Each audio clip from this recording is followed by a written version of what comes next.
For both of you guys, what went so well offensively for the first 10 minutes of the second half with that lineup with you two, Jordan, Chaz, and Felix? I really just feel like the film that we watched, and everything that Coach Barnes told us was there, and we didn't really see it in the first half. I could say, but in the second half, we really locked in on and really just listened to what he was saying, and everything that he said was there. It was there, and we just really listened to him. We made the right plays, and then the rest was there. Yeah, like Zakai said, we listened to the coaching staff in the second half more. The shots were, open, and we found them. So, Zakai was finding me, I was finding Zakai, and other players were also open. So just a team effort. And also we were playing faster than, in transition, so that helped for sure. Can you talk about what Rick said was open? What were some of those things that y'all were able to get to that he talked about before the game and at halftime? Oh, well, Missouri, they're really rowdy team, and if you play into their hands, you're gonna turn the ball over a lot. They're gonna bait you into some passes, and just the guys really just paying attention. Just if your man jumps out, slip to the ball, simple things like that. So I would just say just quick slips, and just reading your guy rather than just trying to get through the play and run the play. So I'll just say just reading defense. How frustrating was the first half with the turnovers? Kind of what went into those? It was. I feel like I was saying we wasn't really reading the defense as well as we did in the second half. So just us, we was trying to execute our plays rather than just playing. Obviously it's gonna come down to execution, but a team that when they play a defensive style like that, when they run and jump, and they're gonna try to jump you out of all your plays. You gotta play more. You gotta just flow better. So I just feel like our turnovers came from not us trying to force feed anything or anything like that, or just I really don't feel like we got, frantic or anything like that on the court. But I just feel like it came from us trying to just run the plays rather than just go out there and play and read defense more so. For the both of you, obviously it was just one game that you guys missed, but coming back tonight, combining for 42 points, just how nice did it finally feel to get back out on the court? Oh, for me, it felt great. I was more excited than anything. I could barely go to sleep last night. I was just super excited about being able to be back out there on that court. So, for me personally, I was super excited. I mean, I'm the same way. I'm a competitor. I want to play. Last game I couldn't. I was watching from home, and I was hyped for the guys. They got the win, so I was happy. But it always feels great to come on the court, especially after missing one. So, I was excited for sure, just like Zakai said. Igor, Coach Barnes complimented the way you were passing the ball, especially to Zakai. What was working so well when you were passing the ball? He's always talking about me slowing down, and I've been working on it for quite some time, and I feel like today was one of the days that I was playing slower, and I was finding passes, finding my teammates, finding Zakai. I should have passed to Felix a few better passes. He could have had a few more dunks, but it's a working process. We're working every day, and we're gonna keep getting better. You only practicing once.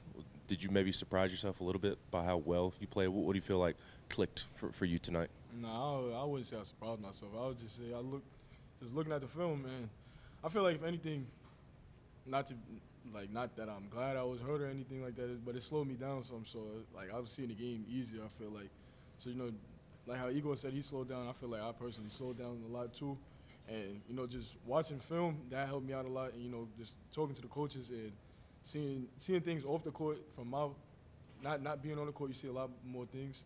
So just watching on the sideline and watching film, I feel like that helped me a lot also, just as much as me being on the court. So I wouldn't say I would surprise myself or anything like that. This one's for both you guys. The team went on a 14-2 run early in the second half and really got the crowd going. How much of an effect did that have on you guys personally and as a team and on the team as a whole? And how did it fuel the team the rest of the way to get the win? Yeah, well, we got the best fan base in the country, so whenever we get the crowd into it or whenever they're into it, we know we got the other teams back against the wall. So, whenever Vol Nation's into it, they feed the floor every single game. We got the best fan base, best fans in the country. So whenever they're into it, it just boosts us up even more. Yeah, I mean, when they get loud, it's our sixth player. They disrupt the opponents. They help us get momentum. So we need them. And every time they show out, so we're really grateful for them. And, hopefully they can keep doing what they're doing. for both guys, when y'all kind of get in there at halftime and you're talking about stuff from the first half, you look at the numbers with the turnovers, and you look at how well the team is shooting. Is there part of you that's just thinking, if the turnovers go away, this could be a big night? Oh no, definitely. Well, going into every game, one of our biggest keys is always taking care of the ball. We know that we got to do a better job at that. But obviously the first half we didn't take care of the ball as well as we should have. But when we shooting the ball like how we did tonight, and we take care of the ball, we super scary. So we understood what we had to do better. In the second half, we did that. You talked about not really seeing what the coaches were talking about in the first half and seeing it in the second half next season. What is that like for a player when you do see what the coaches are talking about? How much does that make the game just flow? Yeah, I mean, that makes it so much easier because then they don't got to say anything. We just talking amongst each other, and then whenever they do say something, it's just super simple. So it's like it turns into just 5 coaches on the court instead of Coach Barnes on the sideline. It just turns into us just coaching each other. So I wouldn't say I didn't really realize it, or I didn't see it, but none of us really, we didn't really realize until we watched some of the clips, some of the film, and it's like, oh shoot, all of this was there. So now we just got to see it more, just make sure we're looking at little things like that. But that just turns into us just really coaching each other out there and just us just hooping and playing ball. Zakai, when Igor is stuffing the stat sheet and impacting the game in as many areas as he was tonight, how much more dangerous does that make you all? What does that do for you all as a team? Oh, super dangerous. Coach Barnes is on our format, like the 4 spot a lot, and he's on him and D Stone a lot, and Cade, and just whenever they show up, but whenever they have a big game like this, it just makes it that much harder and that much dangerous for the opponent, really. But Igor, this is my guy right here. I love when he plays good. I'm just saying that to the media. I really don't like him like that.